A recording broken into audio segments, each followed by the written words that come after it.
Merci, Monsieur le Président. Honorable Président, honorables membres du jury, Mesdames et Messieurs, Yaolana, Manava et Maïva, avant d'aborder mes travaux et de par le peu de temps qui m'est accordé, il me semble fondamental de débuter ces propos par quelques remerciements. Aux membres du jury tout d'abord, m'ayant fait l'honneur d'être à cette table aujourd'hui. Je remercie le professeur Marc Debelle. Monsieur le Président, votre important et continu soutien m'a incontestablement permis de concrétiser cette étude. Une fois encore, merci. J'ai aussi une pensée spéciale pour mes co-directeurs. Je remercie le professeur Jean-Paul Pastorel pour votre appui, bien sûr, pendant toutes ces années. L'UPF a définitivement de la chance d'avoir un enseignant tel que vous. Je remercie le professeur Stéphane Doumélier ainsi que toute son équipe du Centre de droit international de Lyon 3. Pour faire bref, car il y a tant de choses à dire, sans votre aide, je ne serais pas présent aujourd'hui dans cet amphithéâtre. Et bien évidemment, je n'oublierai pas mes rapporteurs. Je remercie le doyen Michel Prieur, à la fois pour avoir accepté, dans de difficiles conditions, d'être membre de ce jury et rapporteur, mais aussi tout simplement pour votre présence ici, à Tahiti. Situation que je n'aurais pu imaginer il y a quelques années. Je n'oublie pas le docteur Frédéric Boin, qui n'a pu être présent parmi nous aujourd'hui, et qui a toute ma gratitude pour avoir accepté d'être mon second rapporteur. Merci à tous ceux m'ayant accompagné dans ce travail. Je pense notamment au docteur Yves Sage, ainsi qu'à de nombreux services de l'Université de la Politique française et bien évidemment son président, M. Éric Comte. Merci au public de s'être déplacé aujourd'hui. Monsieur le Président, je remercie finalement l'ensemble de ma famille pour m'avoir permis de finir mon parcours universitaire, débuté dans cette même université il y a très longtemps. J'aimerais évoquer quelques mots en préambule. Tsunami, tempête, cyclone, pollution ou encore changement climatique. Ces mots sont malheureusement bien trop prononcés de nos jours. Bien que ces problématiques environnementales soient mondiales, elles ont une connotation toute particulière pour les petits États et collectivités insulaires du Pacifique Sud, une connotation toute particulière pour nous, Polynésiens. Comme l'énoncent de très nombreuses déclarations internationales, aucun autre groupe de pays n'est aussi vulnérable que ces petits États insulaires. Aucun autre groupe d'États ne risque tout simplement de disparaître. Combattre ces funestes prévisions constitue l'un des buts centrales de cette thèse. En effet, il ne faut pas céder à un pessimisme absolu. Des solutions existent pour permettre aux États les plus vulnérables de faire face à ces risques environnementaux. L'aide internationale, plus précisément l'assistance environnementale, est l'une des solutions que je propose. Une réponse ainsi apportée non pas par une quelconque évolution technologique, mais par le droit, et plus particulièrement le droit international. Encore faut-il que cette assistance soit réelle et non pas une simple production de mon esprit. Car c'est selon moi de la pratique que doit découler le principe d'assistance environnementale. Il me fallait donc démontrer que l'assistance ne se limite pas à de simples concepts théoriques, démontrer que l'assistance est mise en œuvre de manière concrète, démontrer qu'un principe juridique unifié puisse émerger, puisse se cristalliser. Tels furent les objectifs de cette thèse de droit international, en réponse à la question centrale de l'émergence d'une cohérence d'ensemble en matière d'aide au profit des petits États insulaires du Pacifique Sud. Comme le prouvent de nombreux événements récents et les travaux de certains des membres de ce jury, cette aide aux États et populations victimes de troubles environnementaux n'est pas une problématique mineure. C'est au contraire un défi juridique moderne. Défi que j'ai tenté de relever dans cette thèse. J'ai fait face de manière certes peu originale, mais selon moi de la façon la plus logique. Il me fallait effectivement partir d'un constat propre à l'assistance anticipative et corrective. Constat peu flatteur, et appelant à des améliorations des mécanismes existants, mais constat me permettant de justifier l'importance d'un principe cohérent d'assistance environnementale. Il est vrai que c'est un principe qui n'existe peut-être pas encore en droit international général, mais au regard de la pratique des États, ce n'est pour moi qu'une question de temps.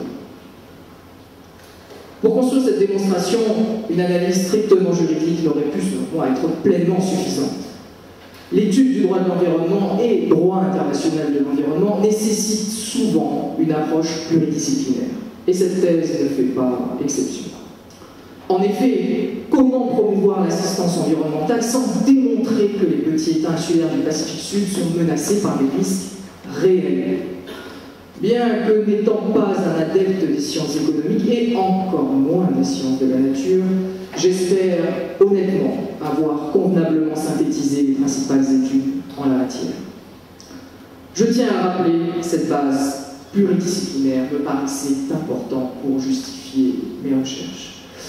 Recherches qui n'ont pas manqué d'être assez difficiles. Concernant ces difficultés, il me serait aisé d'en parler pendant plusieurs dizaines de minutes, voire plusieurs heures. Je vais donc me limiter à l'essentiel. Par conséquent, je ne parlerai pas des innombrables problèmes administratifs que j'ai pu traverser depuis ma première année et qui ont, je dois l'avouer, trop souvent débordé sur mes recherches. À vrai dire, il y a quelques semaines, je n'ose dire quelques jours, je n'étais toujours pas certain que cette soutenance puisse se réaliser. Concernant les autres, tout d'abord en ce qui concerne la forme, les derniers délais ont été courts, extrêmement courts. Situation toute seule logique en fin de thèse, je le reconnais, mais qui peut se révéler sportive avec la distance et certains changements imprévus de dernière minute. J'ai dû ainsi faire circuler entre mes différents relecteurs, l'imprimerie de Lyon, mon prestataire d'impression locale et mes 2 directeurs de thèse, ainsi grand nombre de versions finales que je serais bien incapable de vous dire si votre manuscrit est identique à ma version numérique. Il en ressort des fautes d'orthographe et des répétitions de style peu respectables. Je m'engage d'ailleurs devant ce jury à apporter toutes les corrections de forme nécessaires pour l'impression finale de ma thèse. Si j'ai eu des difficultés sur la forme, d'autres sont plus spécifiques au fond de mes recherches. Ces difficultés sont toujours relatives à l'isolement, à l'éloignement. Bien que grandement aidé par les ressources en ligne, j'ai dû commander personnellement plus d'une quarantaine d'ouvrages techniques, finalement peu efficaces, car des centaines de références restaient toujours difficilement accessibles, car tout simplement épuisées ou ne pouvant être commandées. De plus, l'absence de groupe de travail local en droit international de l'environnement, en l'absence de ce groupe de travail, eh bien, je dois aussi confesser que la connaissance même de certaines sources m'était difficile. C'est pour cela que je n'ai pas cité certains travaux que j'ai pu consulter depuis lors et qui auraient certainement mérité une place dans cette thèse. Par ailleurs, je me dois de préciser que le plus gros de mon manuscrit était terminé en 2010-2011. Et bien que j'ai tenté de mettre un maximum d'informations à jour, certaines données récentes m'ont échappé. Ceci explique notamment l'absence de référence au 4e rapport de la Commission de droit international sur la protection des personnes en cas de catastrophe, et daté d'août 2011. Je reste néanmoins rassuré en constatant que les propositions de la Commission ne contredisent pas et même rejoignent mes développements. Mais au-delà de ces difficultés, j'aimerais aborder ce qui selon moi fait la force de cette thèse. Comme l'a énoncé dans son rapport M. Frédéric Gouin, le sujet de cette recherche est complexe. Pourtant, je pense avoir, non sans mal, examiné un grand nombre des problématiques en matière d'assistance, sujet, je tiens à le préciser, assez peu traité par la doctrine. Bien évidemment, au vu de l'étendue du problème, j'ai pu parfois omettre ou développer insuffisamment certains détails qui auraient pu avoir pleinement leur place. Aller plus loin sur le rôle des ONG, ne pas se limiter à la Cour internationale de justice, ou encore comparer plus en détail les autres formes d'aide existantes. Un autre point intéressant pour moi est d'avoir pu produire une thèse qui, tout en étant un travail scientifique, reste abordable, voire exploitable au plan pratique. Car c'est définitivement l'assistance concrète au profit des petits États insulaires du Pacifique Sud qui m'a ici motivé. Le revers de la médaille est que certains développements peuvent paraître simples, voire peut-être simplistes, étant donné le rappel de notions parfaitement maîtrisées en droit international général, parfaitement maîtrisées par les membres du jury ici présents.